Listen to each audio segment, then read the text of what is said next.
Thank you so much. Just before I start, I want to say a massive thank you to Amy and Billy and Sean and everyone else who's made both mine and my partner Luna's stay here so warm, so welcoming, so friendly. We've had an absolute blast here in the past couple of days, so thank you so much from the bottom of our hearts. I want to start by taking you all back maybe 11 or 12 years or so. I'm in an English literature class, and for whatever reason, the concept of vegetarianism was brought up. And I remember when we were talking about it in class, I raised my hand in the air. And the teacher was like, "Yes, Edward." And I really arrogantly said, "All vegetarians are pale, weak, and skinny." And it was really ironic because out of everyone in the class, I was probably the palest, weakest, and skinniest. But like, the irony was kind of completely kind of washed over my head. There was a girl in my class called Natasha, and she was vegetarian. And I turned to look at her, and she gave me this stare of like pure rage. And I was confused by it. I didn't really understand, like, why was she so angry at me? I thought I was just stating fact. I thought it was the truth. I thought if you didn't eat animal products, you'd be pale, weak, and skinny. I mean, you need animal flesh for protein, right? And where are you going to get your iron and zinc from if you don't eat flesh from other animals? It seemed like such a strange idea to me being vegetarian, so I didn't raise my hand in the air to be nasty or sinister or vicious. I said it because I thought it was true. And I reflected a lot on that moment in the past couple of years. And it made me realize just how powerful that indoctrination is when we're children. The reason I said that is because that's what my parents told me. That's what society told me. I mean, I never heard of veganism growing up. I didn't know what a vegan was. I mean, a vegan, I had no idea what that was, right?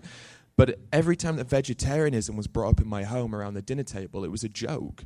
It was something to be laughed at. It was something that we mocked because the concept of not harming animals or having compassion to animals is a joke, right? I mean, it's hilarious. We thought so. I thought so growing up. I laughed about it all the time. I thought it was a brilliant joke to play on people, mocking the fact they didn't want to harm animals. And I reflected on that and I realized, wow, as children, we're so impressionable. We're literally a blank canvas born into this world. And we just absorb whatever information it is that's put on top of us. Before long, we're just reciting what it is we've been told, and we're confused why people are angry about it. And I thought, wow, like, I get it. Like, this is big. The way that we raise our children and that kind of hypocrisy, that moral hypocrisy we impart on our children is so powerful and so poignant in so many ways because it determines and affects their life.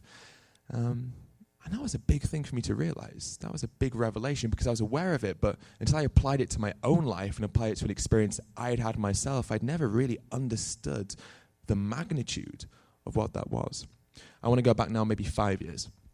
And I'm not veg at this point, I'm certainly not vegan, but I had a vegetarian friend, and we were ordering pizza together one night, and I said to my friend, "Should we get bacon on the pizza?" And he said, "No." I said, why not? I mean, like, it's bacon. I mean, bacon belongs on pizza. Can you even call pizza pizza if there's no bacon on top of it? I mean, come on, it's pizza. And he said, "Ed, I don't think an animal should die for a pizza topping." I said, "What are you talking about? These animals are bred for that purpose. We give them life. They give us bacon. Bacon is life." I was one of those people that have told you when you were doing the cube, whatever, that bacon is life. That was me, right, a few years ago. I genuinely was so confused. I mean, why not? These animals are given life by us, so surely we have the right to take their life from them. They're there for us to use. But he said no. And again, I remember thinking to myself, what is this vegetarianism thing? Like, what's this about? Like, again, at this point, I'd never really heard of vegans. I'd still not come across a vegan. I'd still never seen a vegan or heard anything about veganism. So vegetarianism, to me, seemed militant and extreme. Now, this all changed to me 4 years ago, May 2014. I came across this story about a truck carrying 7,000 chickens crashing on the way to the slaughterhouse. And this happened in a place called, just outside of Manchester in England. And I remember reading this story. It was in the BBC News. And I was horrified by it. I was really disturbed. I'd never considered that animals had to be transported from farms to slaughterhouses. I mean, I never really considered slaughterhouses, and I never really thought about farms. But this process in the middle, I'd never heard of that. I'd never seen trucks on the road. I'd never seen animals in trucks and trailers. I'd never thought about it. But in that moment, I was forced to think about something I'd never considered before. And I was horrified because the journalist was saying that hundreds of these animals, the birds, had died on the impact. I think in total there's 1,500 of the animals died on the impact alone. But what disturbed me more than the ones who had died were the ones who were still alive, the ones with broken bones and broken wings who were mutilated. Their combs were hanging off, their beaks were hanging off, but they were alive. And they were suffering. And they were on the side of the road bleeding out. They were mutilated. And that word suffering became so important because I acknowledged for the first time ever in my life that the animals that I ate suffered and felt pain. And because they did, they had inherent preference to avoid those emotions. They had inherent preference to live a life that provided happiness and joy and peace and tranquility like we all did, just like the animals that I loved, like the dogs and cats did. And so I thought to myself, who am I to feel sorry for these animals? Because in my fridge, there's chicken thighs and chicken breasts and KFC from the day before, and I was a huge KFC fan. I loved fried chicken. It was literally my thing. I'd get it pretty much every week. I adored the taste of fried chicken. Yet here I was feeling sorry for these animals who were going to be made into fried chicken. And I thought, wow, I'm a hypocrite.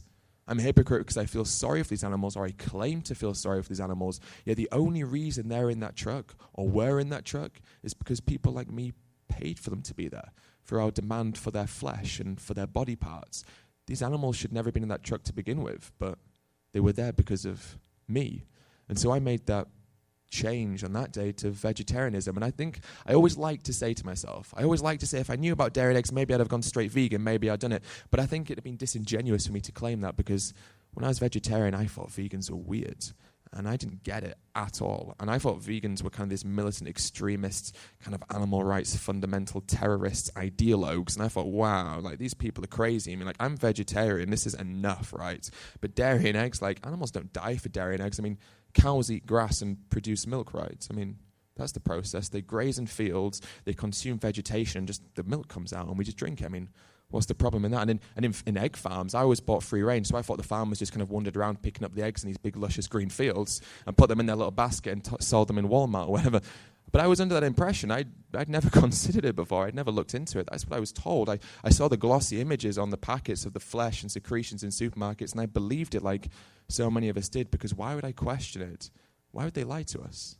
What have they got to gain from lying to us, right? I mean, they're good people, these people. Why would they want to take money from us with a false depiction of the reality of what's happening? This all changed for me when my partner, she wanted me to watch Earthlings. She'd seen it advertised on Instagram, and she was like, Ed, we're going to watch Earthlings. And I was like, no, we're not. Like, that's not going to happen. Like, this film is full of animal torture, it's animal abuse, it's bad farms, it's bad farmers, it's bad practice, but it doesn't include all the good farmers. And the good practices, it's looking at the worst situations and telling people you have to change because of these bad situations. What about humane meat? I mean, that was my thought process back then again. And she one day, like, she said to me, we're going to watch it. And we were in bed. And she got the laptop out. And she was like, you can either get out of bed or you can watch Earthlings. And I'm not a morning person at all. So I was like, okay, fine, let's watch it. And 90 minutes later, I'm crying my eyes out. And I went to sit next to my hamster, a little companion animal hamster. He was called Rupert, and I loved him like my child. He was my favorite. And but I remember I sat with him and I cried because there's a scene in the film where they inject a hamster with some sort of chemical, some sort of drug, some sort of medicine. And I remember looking at Rupert, letting him climb up my arms and thinking, what's the difference? This could be him. I love him, but I'm paying for people to do things to animals that are just like him. And it's not even about the hamsters, because all animals are just like him in the sense that they're alive and they feel and they want the same comfort and the same joy and the same basic fundamental respect that means they can live their life. And in that moment, the magnitude of what we do to animals dawned on me. And it's not just about the meat, I realize. It's not even just about the dairy and eggs. It's the clothes that we wear and the products that we put on our face, you know, skin and everything like that. It's every single aspect of our lives. I realized that these animal enterprise industries had permeated into so many different tangents of our everyday existence that we don't even understand the extent that it goes. And I learned stuff nearly every single day that I didn't know.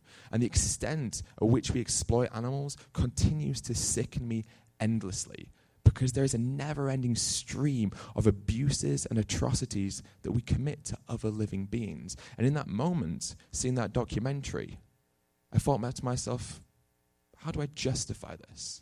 How do I continue participating in these industries? What justification can I use that means that I should give my money over to support what's happening to animals? And there was no justification, because there is no justification. And just like after the chicken truck crash, I felt like a hypocrite, because I was a hypocrite. Like most of us, I preached loving animals. I was a huge animal lover. I'd watch David Attenborough documentaries all the time. I loved animals, but here I was paying for these things to happen to animals. So I thought to myself, well, what do I have to do here?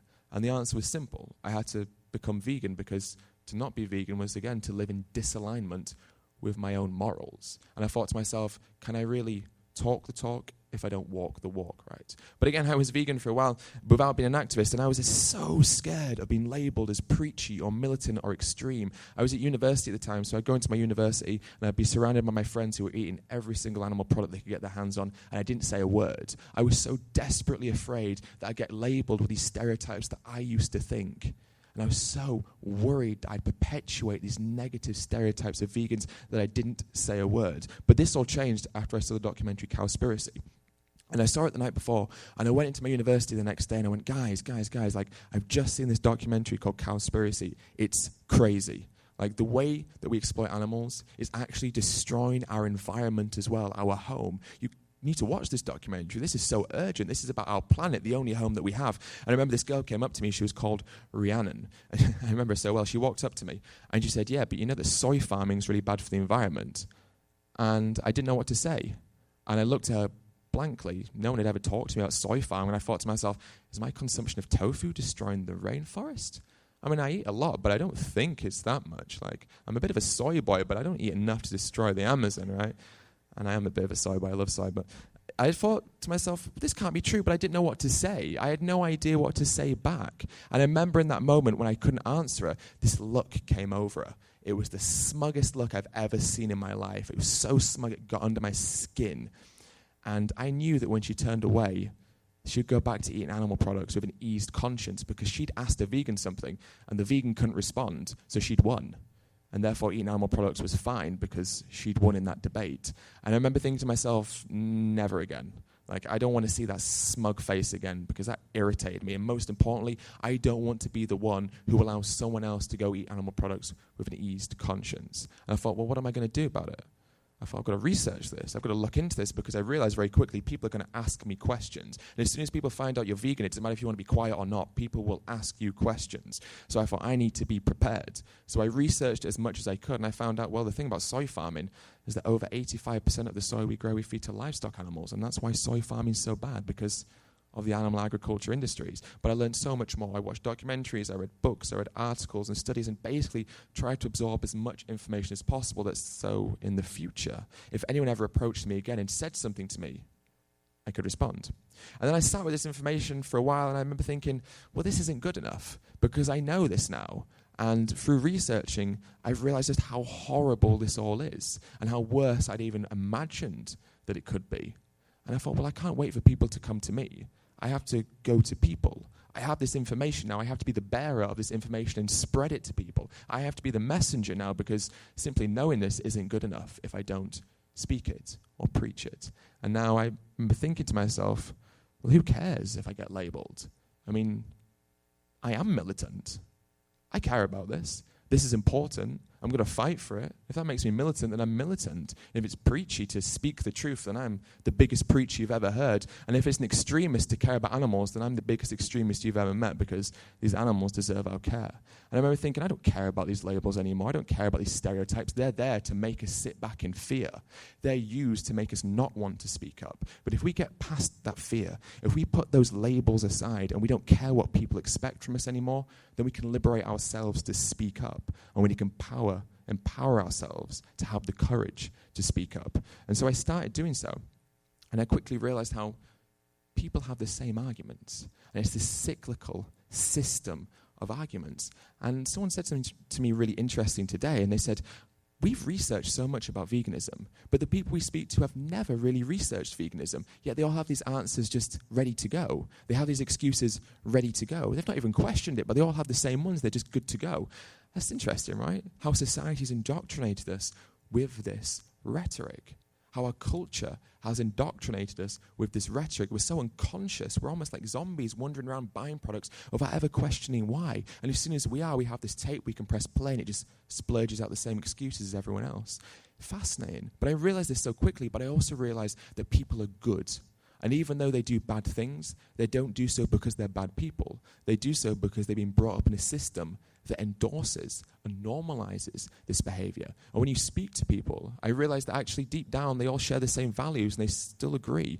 Animal abuse is wrong. Animal use by default is wrong. And all we have to do is help people see that. Now, vegans have this reputation of being angry, and I completely understand why. I mean, I'm an angry vegan, like I am, and I wear that as a badge of honor. I'm a furious, angry, raging vegan because I look at the systems that are in place and they disgust me, absolutely disgust me. And let's just consider, for instance, that every single second we slaughter 3,000 animals globally. That equates to 56 billion land animals every single year, and as many as 2 to 2.7 trillion marine animals. Those numbers are so vast we can't even comprehend what that looks like. When we use words like billions and trillions, it doesn't mean anything to us. We think, wow, that's huge, but we can't, it's not tangible. It's not there in front of us. It's too vast to comprehend. But when we say 56 billion individuals and 2 to 2.7 trillion individuals, each with their own life, each with their own happiness, their own sadness, their own ability to feel pain, their own consciousness, all of a sudden that means something to us because we're not looking at these massive numbers, we're breaking it into individuals. And we're individuals. We are our own person. We have our own subjective interpretations of life. We have our own subjective experiences of life. And then we think these animals, each and every one of them that's butchered and killed also has their own subjective experience of life. And all of a sudden you think, wow, this is bad. This is really, really bad. This is insanity. You look at the systems in place in the world that we live on, you think, how have we got to this point? How has this happened? How does an intelligent species, which by and large we have the ability to be, how do we allow ourselves to get to this situation where we're committing so much degradation, decimation, and damage every single second of the day? And it's not just these animals are killed. It's the fact that billions of them are raised in places called factory farms where they have no access to fresh air or sunlight. They're mutilated by having their teeth clipped, their tails chopped off. They're castrated. They're forcibly impregnated. They're dehorned. We take their babies away from them. We exploit them for what they produce for their babies. And when we can't exploit them anymore, we take them to a slaughterhouse where we hang them upside down and cut their throat, or we lower them into a gas chamber. And let's think about that word slaughterhouse, house of slaughter. Every single country, every single area has these places called slaughterhouses, a place where a living being is taken in alive and leaves chopped into pieces, wrapped in plastic, so the consumers don't have to see the blood that exists on their hands. What are we doing? How have we got ourselves into this situation? How is this something that's happened? People say vegans are angry. Of course we're angry. Why wouldn't we be angry? We should be angry. All we have to do is open our eyes to these atrocities and the absurdities that exist. And we feel that inside of us. Let's also consider that animal agriculture is responsible for causing the worst environmental calamities that we are currently facing as a species. It's responsible for more greenhouse gas emissions than the entire transportation system combined. It's responsible for up to 91% of Amazon rainforest destruction. It's responsible for oceanic dead zones, topsoil erosion, and is the leading factor in the fact that we are in the next largest mass species extinction. We're decimating our planet. The only home that we have one home. And our consumption and exploitation of animals is destroying the only inhabitable place that we have as a species. In essence, we're driving ourselves to our own extinction because we enjoy these products, the taste of them, the convenience of them, the habitual routine of consuming them. Because we can't put ourselves aside. We can't look beyond our own noses for a minute to understand the gargantuan impact that these industries have. I always say it would be ironic if it wasn't so cruel, but the reality is it's incredibly cruel because animal products are causing our leading diseases and illnesses. Heart disease, colon cancer, breast cancer, prostate cancer, type 2 diabetes, Alzheimer's, hypertension, strokes, osteoporosis. These can be massively attributed to the fact that we consume animal products, but a simple switch to a plant-based diet can not only prevent them, but it can even reverse and treat many of them as well. We're killing ourselves, killing our planet, and we're taking trillions of animals' lives every single year as a consequence. Of course we're angry.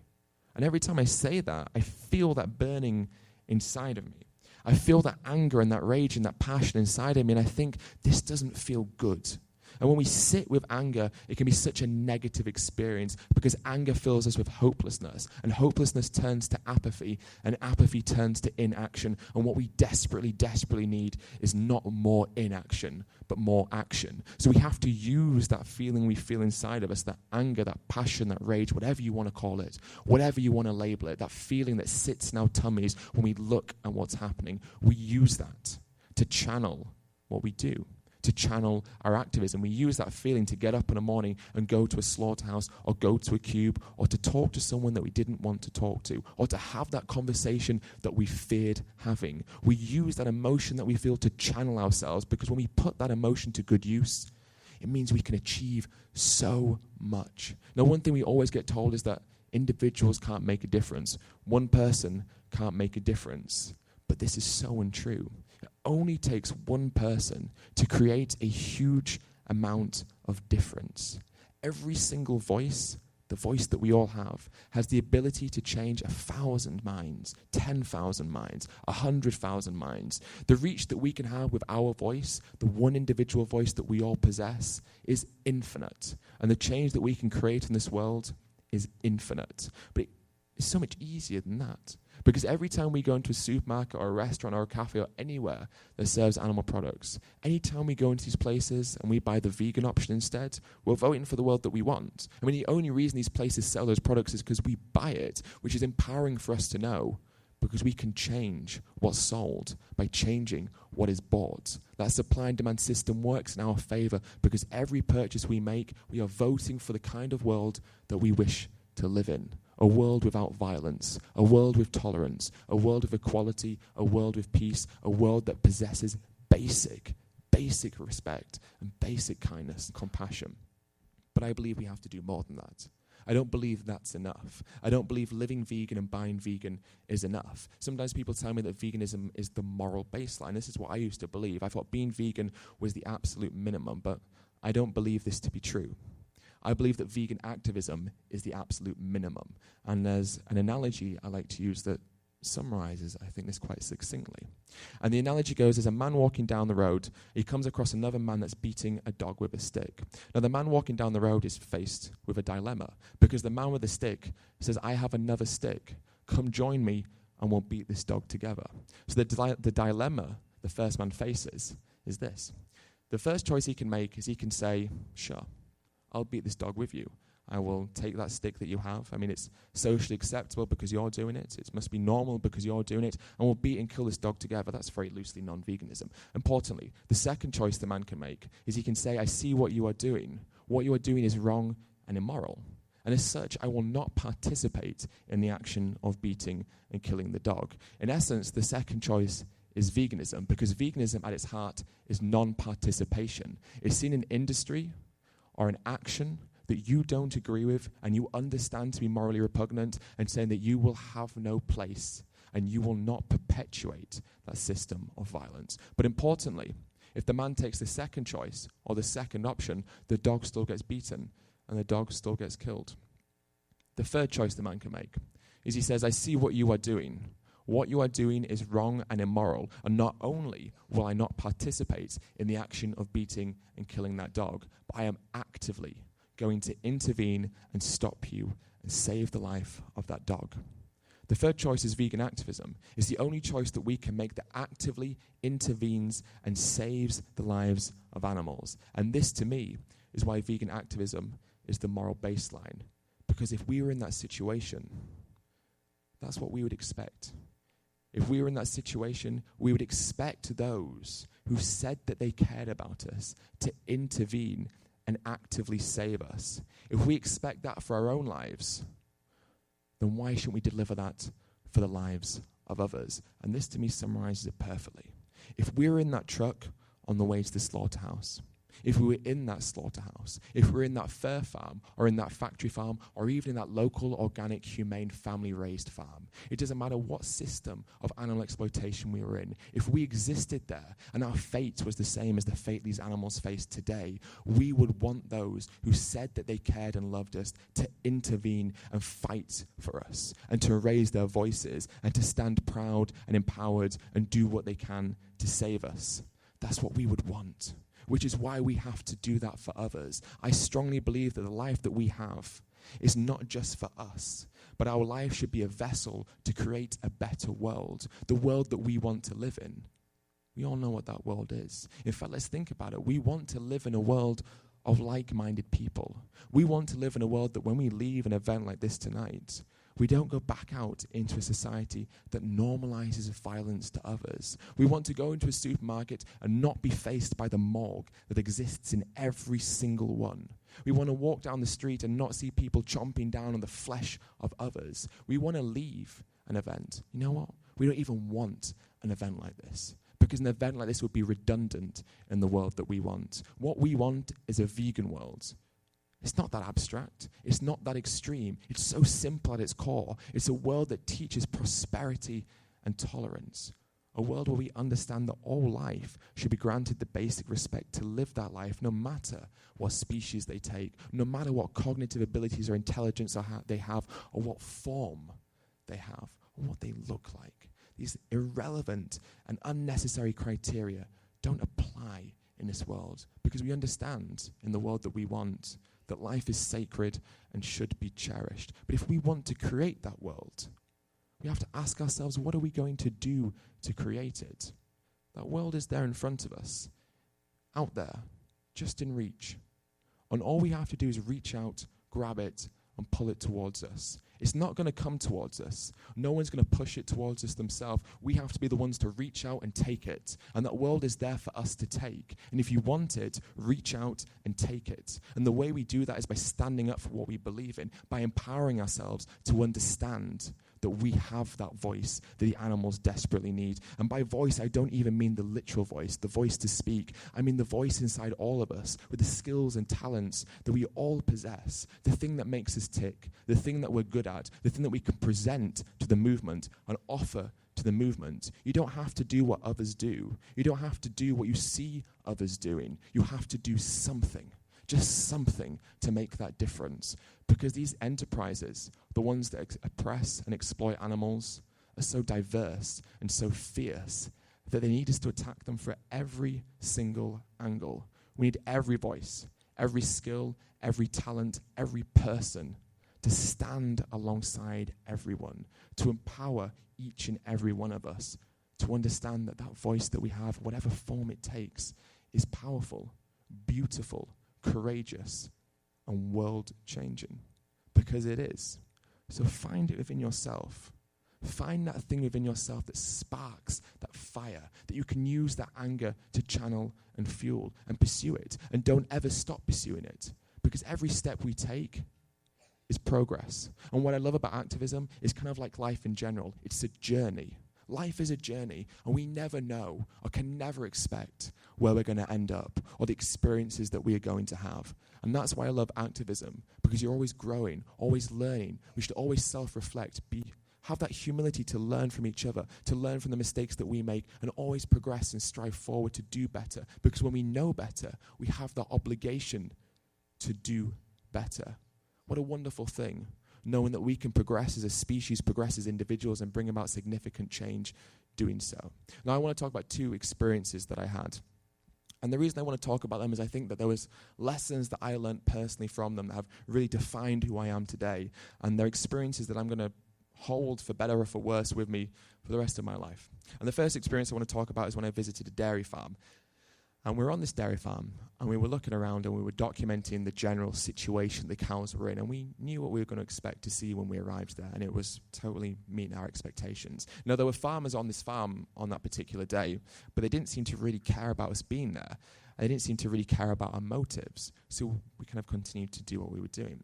We came across this pen, and in the pen was a mother dairy cow with her newborn calf. And this calf had been born only an hour, 2 hours max, before that moment when we first saw them. The calf was still so newborn that they were warm to touch. They still had the mother's uterus, in the womb still, and the mother was still cleaning her baby. And the farmer came up to us and told us that he was going to separate the baby from the mother. And I stopped. And I thought to myself, I knew as soon as I saw the baby and the mother, this was going to happen. This is just the objective reality of what happens in the dairy industry. I knew that was going to happen. But I asked myself, am I prepared to see this? Do I have to see this? Should I see this? And I thought to myself, of course I should. I should bear witness to this, not only to add strength and conviction to myself, but to film it and to show to others. And so I began to film as the farmer came in with his trolley. And he picked the calf up and threw the calf into the trolley and wheeled the calf out of the pen. Now I stood by the mother, and I walked alongside the mother and followed the mother as far as she could go.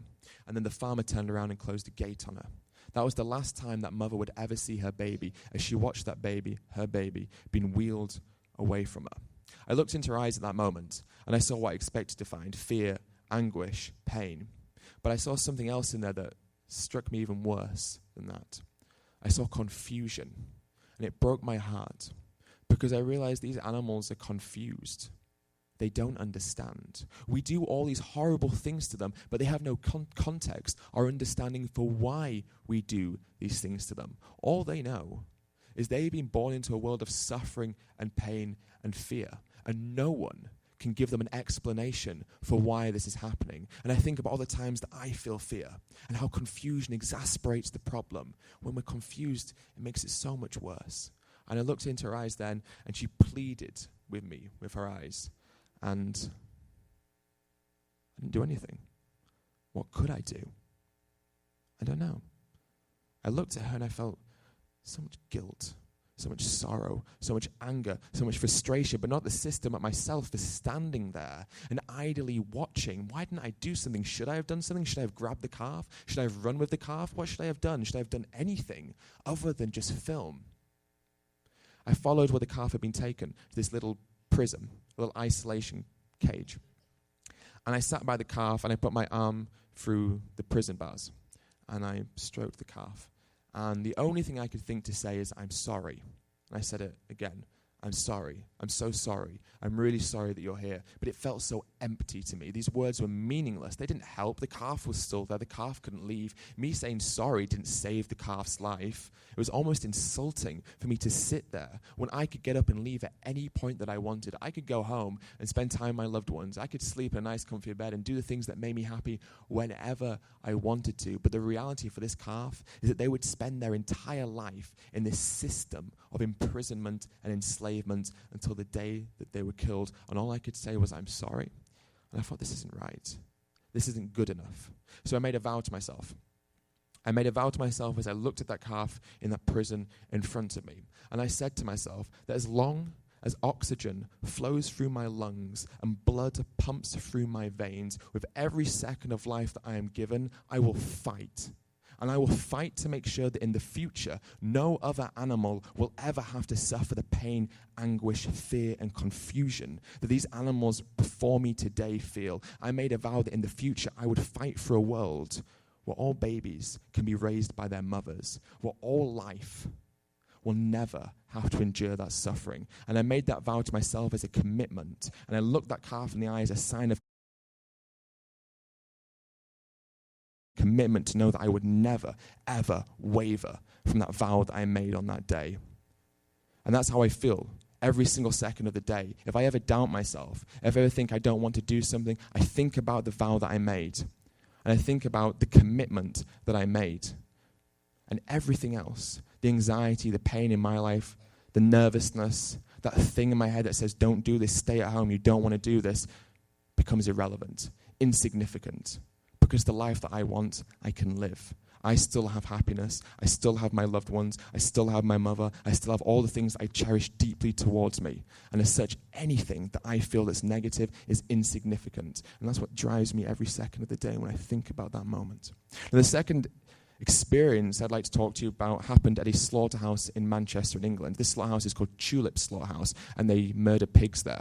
But they murder pigs by lowering them into gas chambers. One of the humane ways, or the most humane way to kill pigs in the UK, in Australia, and I think indeed here as well, is to lower them into chambers of CO2. Now, what pained me, I learned this afterwards, is I did some research into it, and the CO2 is a very painful, aversive gas, and it causes suffering to these animals. Now, there's a gas that they could use, not that this would make it right, but there's a gas that they could use that wouldn't cause any pain or suffering. But they don't use it because it costs more.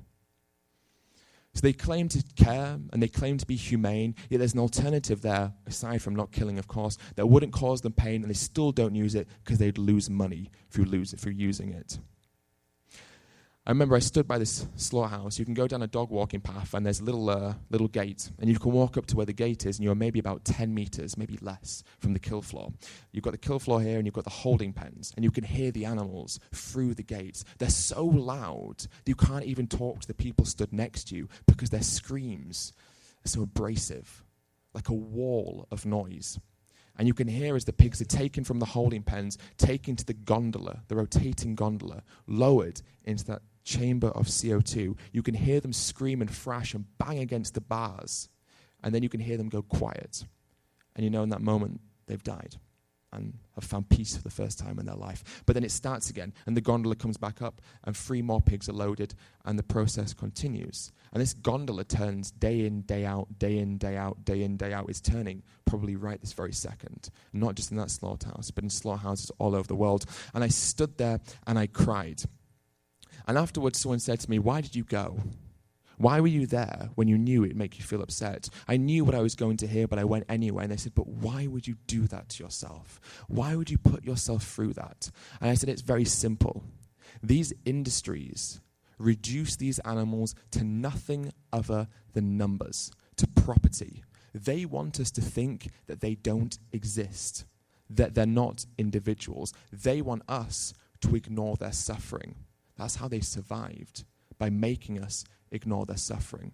When we go to these places and we bear witness with our eyes, or indeed with our ears, we're doing the opposite of what they want us to do. We're saying, I won't ignore these animals. I won't acknowledge them as nothing other than tags on their ears. I will see them as an individual, the individual that they are. I will hear their pain. I will see their pain. I will feel them. I will acknowledge them. I will tell them that I love them, but importantly, I'll tell them that I'll never forget them. That's what these industries don't want us to do.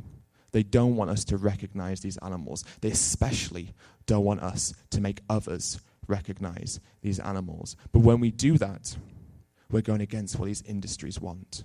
And that's exactly what we need to do. We can't play into their hands. We can't perpetuate the ideas or the ideologies they want to put onto us. We have to say, I will not do what you want me to do. And even if it pains me, and even if it upsets me and makes me cry, I will still do it.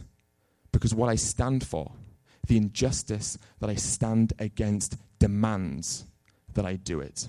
And anything less than putting myself in a situation like that is doing a disservice to the animals who so desperately want me to hear them. Because if I was them in that situation, I would want to know, even though it was such a small mercy, that there was someone there who cared, even in my last moments. And even though I couldn't be saved, just knowing that there was someone at that truck who offered me that water, who offered me their hand to sniff, who offered me anything, that would make me feel like there was someone who cared.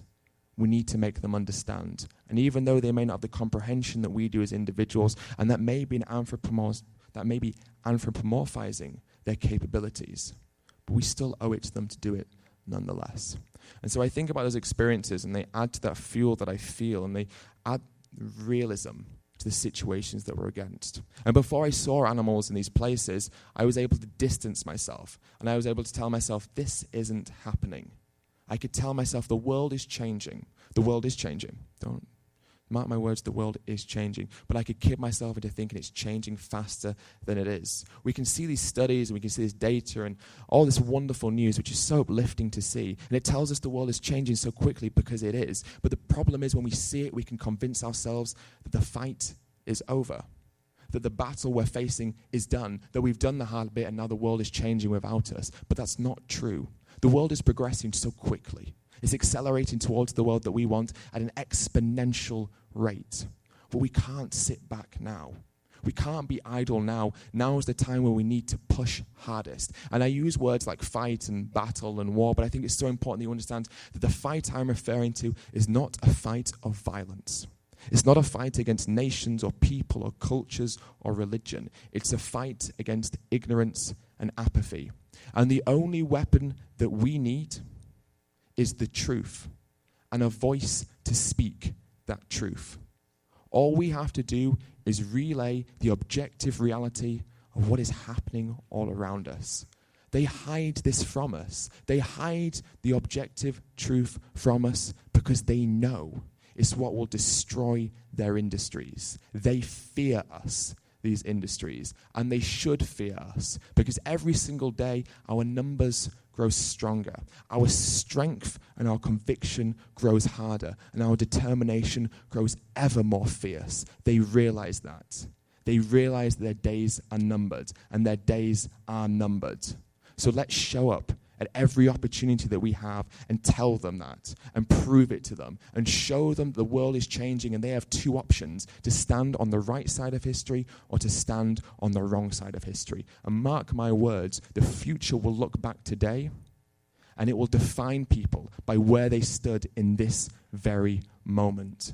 And for all those people who make excuses and justifications and mock us and ridicule us and violently oppose us, the future will show them in the reality of who they are. They will show them for standing against justice, standing against a prosperous and inevitable world. So as I said before, that world is there. I see it every day. It's what gets me out of bed in the morning. People say to me, do you think a vegan world will happen? I say it's not only inevitable, but the change and the power to create it is up to us. It will happen, but the when, we decide.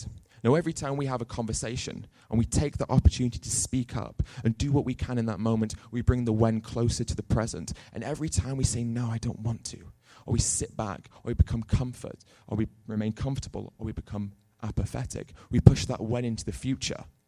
The power to decide is there for us. We get to decide when this world will happen. How beautiful. We're not relying on corporations or CEOs or politicians or people in big conglomerates who are corrupt and too powerful. We're relying on each other, to rely on each other. And our community is global. Our community exists in the millions. And there are people every second of the day fighting for that same thing that we also desperately want. And I know that being vegan can feel alienating, isolating, lonely, often scary at times. But remember this: whenever you feel isolated or alone, remember that every second in countries on the other side of the world, there are people who care just like you do. There are people standing up just like you are. And you are never, ever alone. Even if you feel so in that moment, you are never, ever alone. Our community grows every day. Our community is founded on the most important message that has ever faced our species. Veganism has the power to change our future and to save all of us, to liberate all of us. But we have to do that. We have to provide that liberation. And there's another analogy that goes, there's a blind person walking down the road, and at the end of the road, there is a hole. On the other side of the road, there is another person who can see, who's watching the blind person approach the hole.